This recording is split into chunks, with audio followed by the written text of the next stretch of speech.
বাংলাদেশে প্রতিদিন ডিমের চাহিদা প্রায় ৪ কোটি। মাসখানেক আগেও প্রতিটির দাম ছিল গড়ে ১০ টাকা, যা হয়েছে এখন ১৩ টাকা। এই হিসেবে ডিমের বাজার থেকে প্রতিদিন ১২ কোটি টাকা অর্থাৎ ৩০ দিনে ৩৬০ কোটি টাকা অতিরিক্ত মুনাফা করা হয়েছে, এমন অভিযোগ বাংলাদেশ পোল্ট্রি অ্যাসোসিয়েশনের। গত এক মাসে প্রায় ৩৬০ কোটি টাকা প্রান্তিক খামারিদের লস গুনতে হয়েছে। ডিমের ভিতরে ৪০০ কোটি টাকাও হয়নি সিন্ডিকেটে।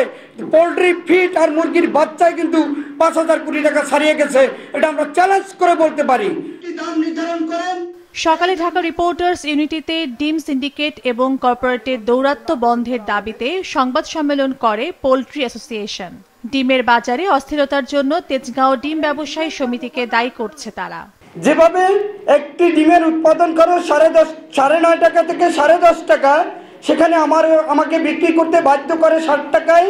আবার ডিমটা হঠাৎ করেই কিছুদিনের ব্যবধানে 13 টাকা হয়ে যায়। এই অস্থিরতা কেন?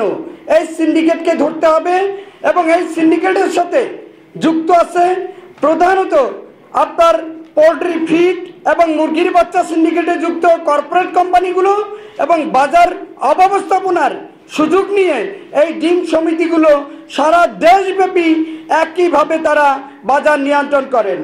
একমাত্র ওয়ালটন এসি দিচ্ছে 1 বছরের রিপ্লেসমেন্ট গ্যারান্টি। সংগঠনের সভাপতি বলেন, সরকারি ঘোষণার পরও প্রান্তিক খামারিরা ব্যাংক ঋণ পায়নি। ডিমের উৎপাদন যাতে বেড়ে যায় এবং আমরা সেই খামারিদেরকে যাতে ফিরিয়ে আনতে পারি, সে লক্ষ্যে প্রান্তিক খামারিদের জন্য 1000 কোটি টাকার বরাদ্দের দাবি জানাচ্ছি। এদিকে এই সকল অভিযোগকে মিথ্যা বলে দাবি করেছে তেজগাঁও ডিম ব্যবসায়ী সমিতি।